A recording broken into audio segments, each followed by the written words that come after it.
Okay, so we've seen the simple part and we've seen that by looking at the positives we already have turn signals and high beams. Looking at the negatives we have neutral, we have all the gears and the AQ error indicator. Perfect. Now we have the fuel gauge.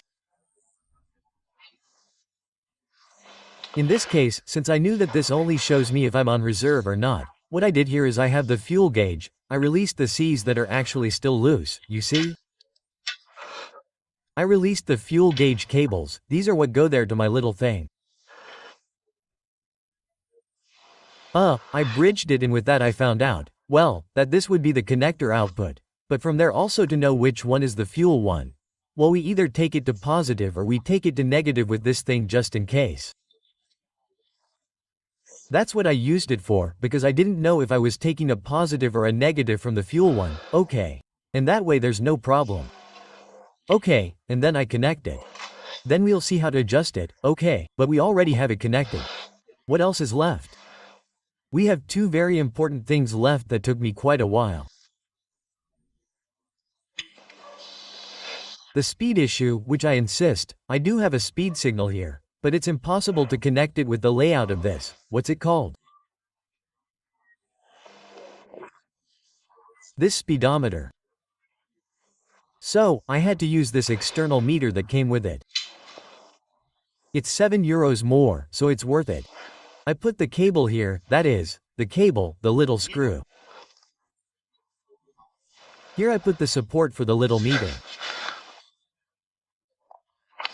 Here we have the little meter, okay? And the two magnets that I glued with ENUR 27, which is cold welding. Then in programming, which we'll see, I told it what the perimeter of the wheel was. I've already said this before, I'm repeating myself. And now we have the speed, but I had to adapt it like this, okay? It comes with this little cable, it has 3 pins. The 3-pin connector, this is the speed connector, okay? And that's how I solved the speed. Next issue to solve, and last but not least, the temperature issue. The coolant temperature issue is quite complicated, okay? Because what I did was try to match the signal that came from my little bulb. I'm going to show you the bulb. Well, look, this is the bulb or the thermosensor that goes in the thermostat. The thermostat on this bike is here. To access it, you have to remove the fuel tank. You have to see where the thermostat goes on your bike and you'll have one of these little bulbs there. A thermosensor that, depending on the resistance it shows, indicates more or less temperature. There are positive and negative ones. The negative one is that the higher the temperature, the lower the resistance, and the positive one is the opposite, okay? And this one in particular, mine was also broken, so it showed me some really strange things. That is to say, that when the bike was at 20 degrees Celsius, it was already showing maximum temperature. Look, now I started the bike a little bit so that it warms up a bit. I started it again so that you can see it, and now I have a little temperature line.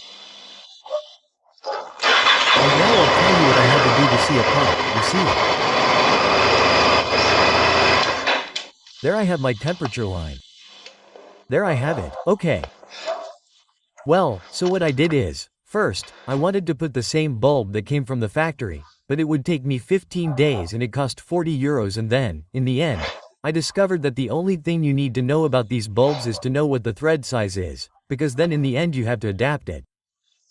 The original one usually won't work. It can work perfectly because then you're always going to have to put a resistor in between. What you have to calculate is what resistor to put.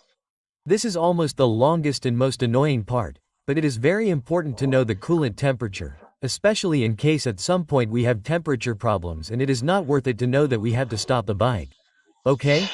Well, let's get to the point. I already had a bulb from a Kawasaki that had this same thread size. From what I have discovered on almost all motorcycles and many cars, the thread size is 1/8, okay. It is a bit of a strange thread size, it is neither 1 nor 125. What we are normally used to is 1/8, okay. So 1/8, look, this is a bit of a mess, huh? That is why I am going to expand a little on this part so that it does not happen to you. Look, Here I have another thermoswitch, €6 instead of the 45 of the original Honda factory one. And this is brand F, which is a very good brand. Cars and motorcycles have it. And another bulb, also Phi, but with a different code. This is code 31630 and this is code 31570. The problem is that the technical data sheet for these bulbs doesn't tell us the temperature and resistance ranges, nor the resistance ranges either. It only tells you the thread pitches and Phi, thread pitch of first. There are only these two and I bought both because for €6 it was worth it. One is 31,570 and the other is 31,630. First, check that your bulb is 1/8, which is what the vast majority of motorcycles were like, at least from that time, okay. And these are simply the same, one is brown and the other is black. It's just that the resistance range depending on the water temperature is different and then you have to see which one is more adaptable to your motorcycle based on the information you have on the speedometer you buy. This is not just for this speedometer, because all the digital speedometers you buy from China all have the same logic that I'm telling you about. The same logic is valid, not only for this speedometer, but for any, because it has the same logic. So this one in particular tells you that if the resistance that this little bulb is going to send us, this little bulb, I insist, is screwed into the thermostat, then it has its corresponding cable and through its corresponding connector it is going to send us a signal that is a resistance, okay? It is going to measure the resistance. So, if the resistance is between 699 and 558 ohms, I have 0 bars. If it is between 557 and 194, 1 bar. Between 193 and 137, 2 bars. And so on. And anything with a resistance less than 82 already gives us 5 bars. And if it's much lower, in addition to the 5 bars, it starts blinking and that's for the remote and such. But of course, you have to know exactly the range that the little bulb you have measures, to match it to what the speedometer you have reads. So it's a bit of a job. What did I do? I put the coolant in a glass, I didn't put water, but coolant, and then I'll bring you the device so you can see it. The device is a water heater. You can also do it in the kitchen, at home, etc. What it's about is increasing temperatures and measuring resistance and lowering temperatures. So, with a thermometer, I had one of these thermometers that are good for cooking, which goes from 0 degrees to 100 degrees. The thing is that this didn't raise the temperature to 104 degrees, it didn't raise it more than 104 degrees, but more than enough. So, with the tester, placing, looking here in the range, it depends on the range, that is, for very hot temperatures it has to be up to 200 ohms and for very cold ones you might have to increase it to the next scale. The important ones are the very high temperatures.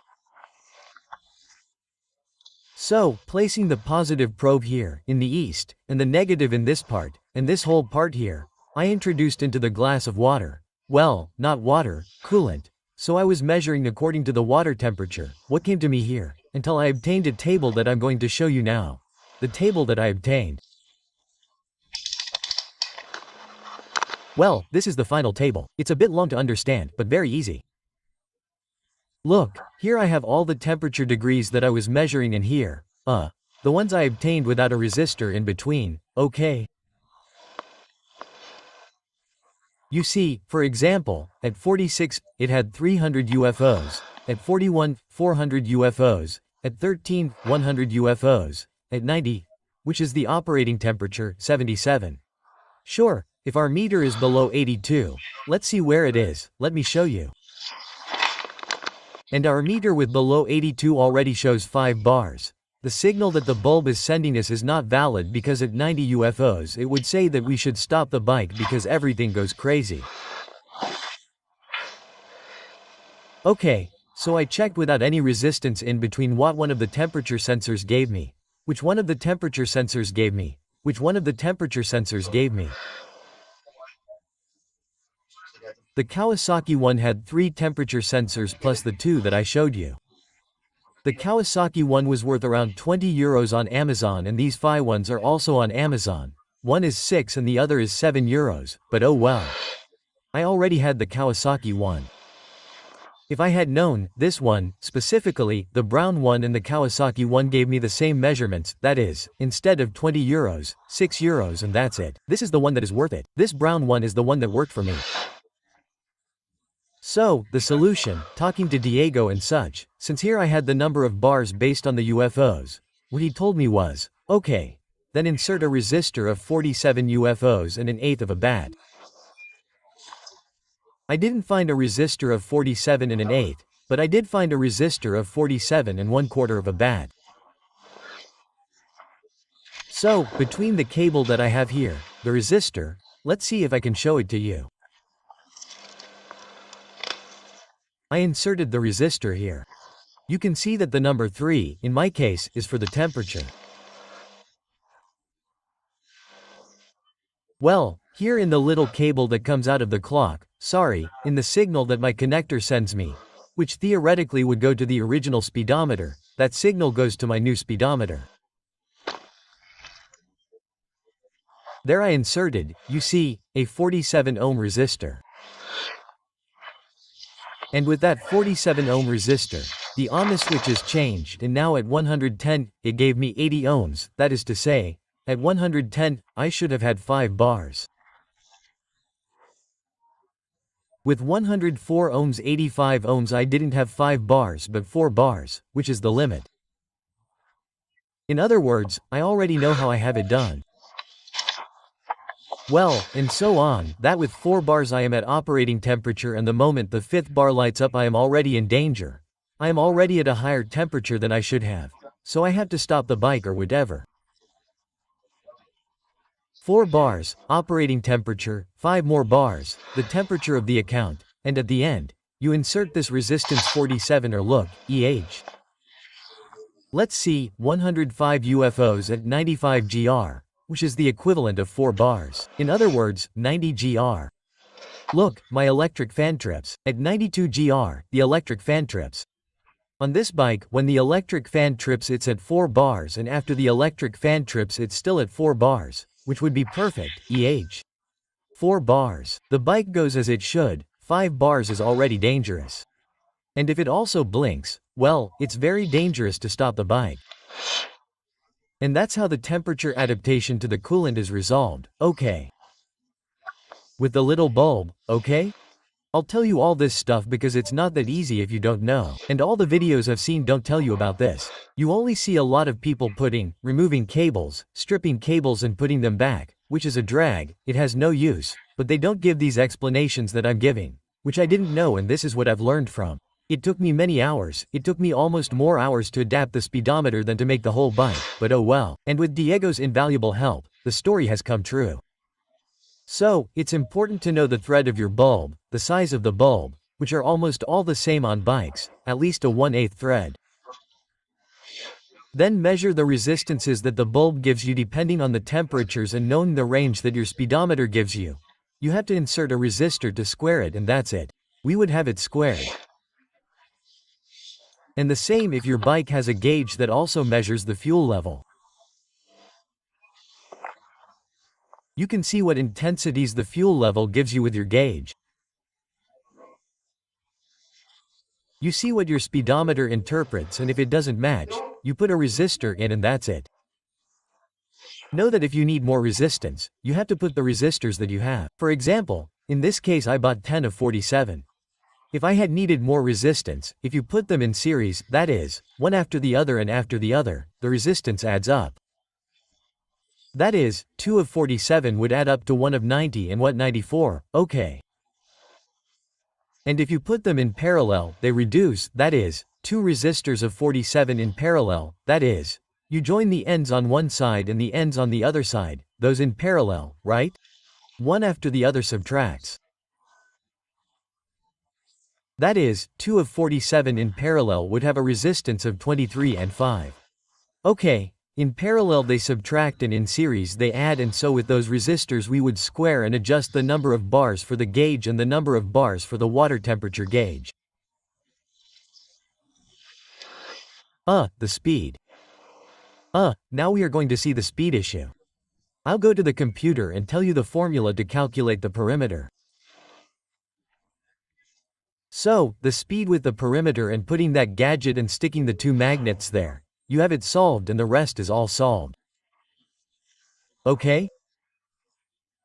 Next, we already know how to know what all the colors are and how to light up each of the speedometer indicators. And now what we have to know is what signals our connector sends us. Finding the positive under the key, the constant positive and the negative with the electrical diagram of the motorcycle is usually enough. If you do not have the electrical diagram, it is very easy because the positive is always without turning the key with either the tester or with the logic lamp. You put the logic lamp and the one that gives you the key in the ignition is the positive, constant positive. And the positive under the key, you turn the key and you go clicking on each of all the outputs that you have.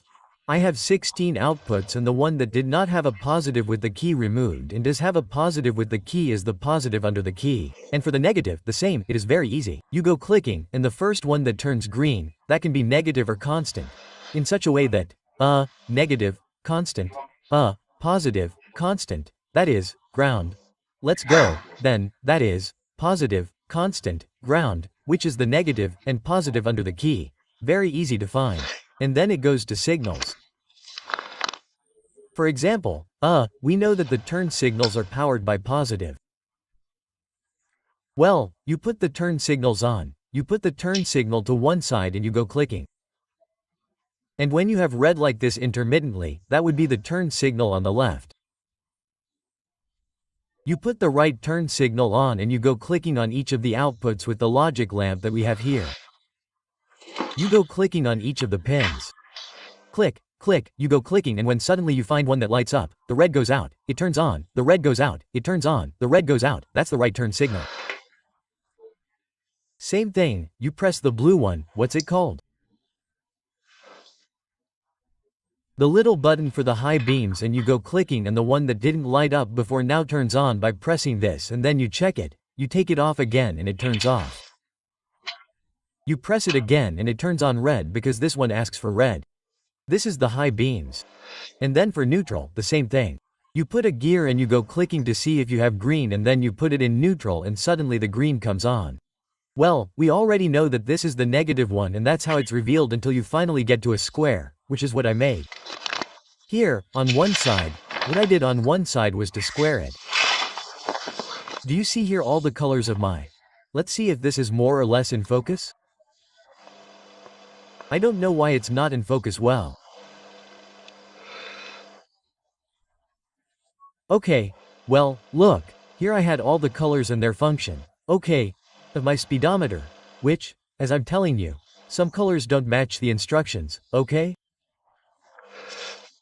I already had the colors with the functions of the speedometer. Then, on the other side, here I made the color of the motorcycle, that connector that had 16 wires. Each of the little connectors came from a cable with a different color, and then I was seeing what polarity it had, where it came from and what the function was, and that's how I discovered it one by one. Do you see? Everything that was shaded gray is uncovered, and what is in white are functions that I have not found, that do not have or are of no use to me for my speedometer. And then I matched it by numbers and by colors. And in the end with this I had everything matched, and now I know that such color with another such color has to be connected to one. Look, this would be my motorcycle pin and this would be the output. 1 2 3 4 5 6 7 8 9 1 0 1 1 1 2 1 3 1 4 1 5 1 6. And here 1 2 3 4 5 and so on up to 16. I numbered all the cables. They are all now numbered by color. Do you see 1, 2, 3 which is yellow? Up to 16. So if I ever remove this and put it back, I will already have it very clear. Which one has to go to 1? Which one has to go to 2? Which one has to go to 3? I'll tape this up now and there you have it. This is a solution, as I said. Another solution is with another type of connectors, as you wish. And so what I did on the other side was make 2 6-pin connectors and 1 3-pin connector, adapted to my mix of things, and in this way, we have it ready.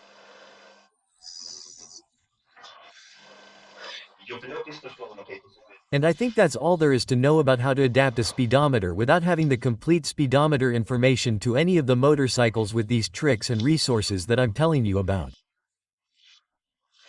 So, here I'm going to close this video to make it shorter, because it's already too long.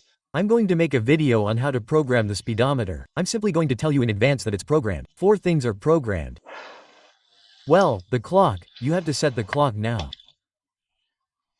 The programming part is, look, setting the clock. But I removed the turn signals here and also removed the high beams.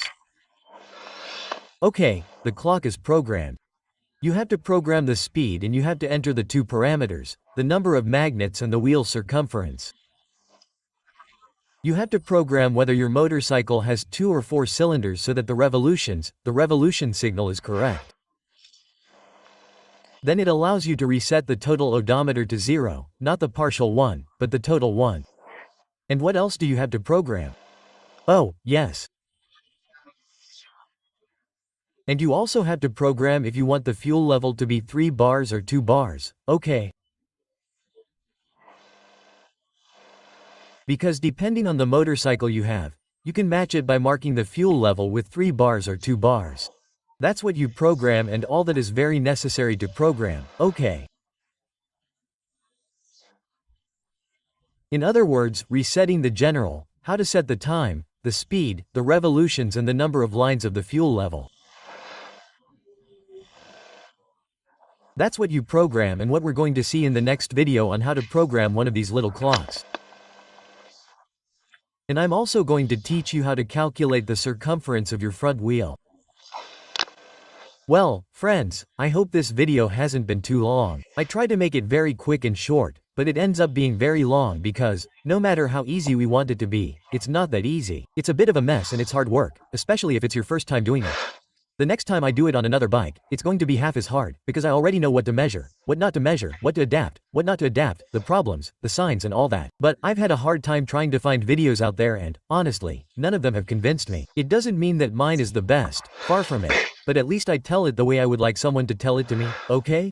So that by investing half an hour in it or however long this video lasts, I don't know how long it will last, well, I can help you not to waste as much time as I have. Well, I'll say goodbye to you now, and as I said, I hope this video has been useful to you. Hey, did you know that you can buy all the material I've mentioned through Amazon and the links I've left below? I invite you to watch the following video, which is much longer, about how I've been discovering each thing. On this bike. In the Baradero style from 2006, injection, okay, Baradero style 1000, come on, buy, friends, yeah.